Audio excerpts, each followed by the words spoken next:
الحمد لله على إحساني والشكر له على توفيقي وامتناني فأعوذ بالله من الشيطان فإنه عدو للإنسان رب اشرح لي صدري ويسر لي أمري واحلل عقدة من لساني يفقهوا قولي۔ آج ہم انشاءاللہ دوسرے پارے کا خلاصہ دیکھیں گے۔ اس پارے میں اللہ رب العزت نے پچھلی امتوں کے ان لوگوں کا بھی ذکر کیا ہے جن کو ایمان لانے کے بعد تکالیف مصائب کو برداشت کرنا پڑا۔ رب رحمان نے اہل ایمان کو پچھلی امتوں کی تکالیف سے اس لیے آگاہ فرمایا تاکہ ان کے دلوں میں یہ بات پختہ ہو جائے کہ جنت میں جانا آسان نہیں بلکہ اس کے لیے تکالیف اور آزمائشوں کو برداشت کرنا پڑے گا۔ دوسرے پارے کا آغاز سورۃ البقرہ سے ہوتا ہے۔ دوسرے پارے کے آغاز میں اللہ رب العزت نے قبلے کی تبدیلی کا ذکر کیا ہے۔ مسلمانوں پر جب اللہ نے نماز کو فرض کیا تو ابتدائی طور پر مسلمان بیت المقدس کے طرف چہرہ کر کے نماز کو ادا کیا کرتے تھے۔ نبی کریم صلی اللہ علیہ وسلم کی یہ دلی تمنا تھی کہ اللہ تعالیٰ قبلے کو تبدیل کر کے بیت الحرام کو قبلہ بنا دے۔ نبی صلی اللہ علیہ وسلم اس تمنا کے اظہار کے لیے کئی مرتبہ اپنے چہرے کو آسمان کی طرف اٹھایا کرتے تھے۔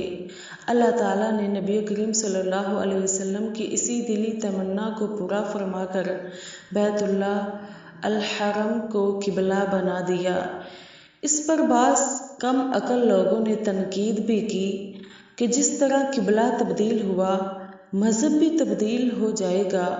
اللہ تعالیٰ نے فرمایا قبلے کی تبدیلی کا بنیادی مقصد یہ ہے کہ اللہ تعالیٰ دیکھ لینا چاہتا ہے کہ کون رسول اللہ صلی اللہ علیہ وسلم کا سچا پیروکار ہے اور کون ہے جو اپنے قدموں پر پھر جانے والا ہے، وگرنہ جہتیں تو ساری اللہ تعالیٰ کی بنائی ہوئی ہیں، مشرق اور مغرب اللہ کے لیے ہیں اور وہ جس کو چاہتا ہے صراط مستقیم پر چلا دیتا ہے۔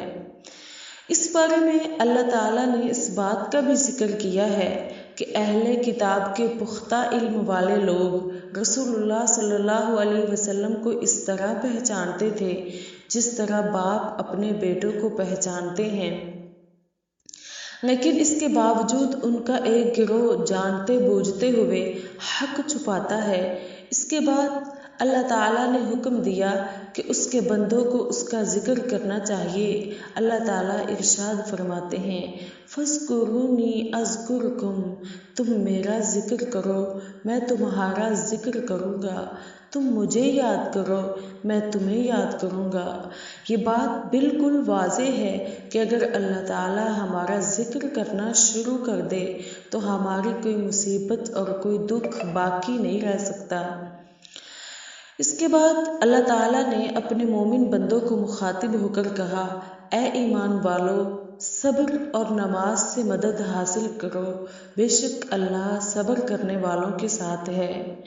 اس کا مطلب یہ ہے کہ جب بھی انسان مشکل میں ہو اس کو مصیبت سے نجات حاصل کرنے کے لیے نماز اور صبر کا راستہ اختیار کرنا چاہیے، اس لیے کہ اللہ تعالیٰ کی تائید، نصرت اور محبت صبر کرنے والوں کے ساتھ ہوتی ہے۔ اس کے بعد رب رحمان نے بتایا کہ صفا اور مروہ اللہ کی نشانیاں ہیں، پس جو کوئی بھی حج اور عمرہ کرے اس کو صفا اور مروہ کا طواف کرنا چاہیے۔ اس کے بعد ان لوگوں کا ذکر کیا گیا جو اللہ کے احکامات اور اس کی آیات کو چھپاتے ہیں۔ اللہ تعالیٰ نے ارشاد فرمایا ایسے لوگوں پر اللہ اور لعنت کرنے والوں کی لعنت ہو، یعنی ایسے لوگ اللہ کی رحمت سے محروم رہیں گے۔ اس کے بعد اللہ تعالیٰ نے کہا کہ حقیقی نیکی یہ ہے کہ انسان کا اللہ کی ذات، یوم حساب، تمام انبیاء اور فرشتوں پر پختہ ایمان ہو اور وہ اپنے رب کی رضا کے لیے اپنے مال کو خرچ کرنے والا ہو، نماز کو قائم کرنے والا ہو، زکوٰۃ کو صحیح طریقے سے ادا کرنے والا ہو، وعدوں کو پورا کرنے والا ہو، اور تنگی اور کشادگی میں صبر کرنے والا ہو، اور جس میں یہ تمام اوصاف ہوں گے وہی حقیقی متقی ہے۔ اس کے بعد رب رحمان نے قانون قصاص اور دیت کا ذکر کیا۔ اللہ تعالیٰ نے بتایا کہ آزاد کے بدلے آزاد، غلام کے بدلے غلام، عورت کے بدلے عورت کو قتل کیا جائے گا۔ تاہم اگر کوئی اپنے بھائی کو دیت لے کر معاف کر دیتا ہے تو یہ اللہ تعالیٰ کی طرف سے رخصت ہے، لیکن زندگی بہرحال قصاص لینے میں ہی ہے۔ اس کے بعد رب العزت نے رمضان المبارک کے روزوں کی فرضیت کا ذکر کیا، اور اللہ تعالیٰ نے مسافروں اور مریضوں کو اس بات کی رخصت دی ہے کہ اگر وہ رمضان کے روزے نہ رکھ سکیں تو وہ بعد میں کسی اور وقت اپنے روزوں کو پورا کر سکتے ہیں۔ اس کے بعد رب رحمان نے چاند کے گھٹنے بڑھنے کی غرض و غایت بتلائی کہ اس کے ذریعے اوقات اور حج کے ایام کا تعین ہوتا ہے۔ اللہ تعالیٰ کے بنائے ہوئے کیلنڈر کو دیکھنے کے لیے صرف آنکھوں کی ضرورت ہے۔ انسان کے پاس اگر بینائی ہو تو انسان صرف چاند کو دیکھ کر ہی وقت کا تعین کر سکتا ہے۔ اس کے بعد رب رحمان نے حج کے آداب کا ذکر کیا کہ حج میں بے حیائی، لڑائی اور جھگڑے والی کوئی بات نہیں ہونی چاہیے، اور یہ بھی کہا کہ حاجی کو زاد راہ کی ضرورت ہے، اور سب سے بہترین زاد راہ تقویٰ ہے۔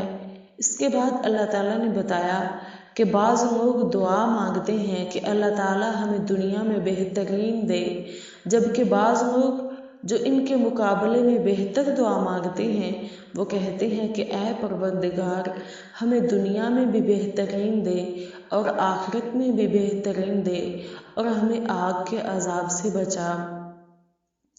اس بارے میں اللہ تعالیٰ نے سابقہ امتوں کے ان لوگوں کا بھی ذکر کیا ہے جن کو ایمان لانے کے بعد تکالیف، مصائب اور زلزلوں کو برداشت کرنا پڑا۔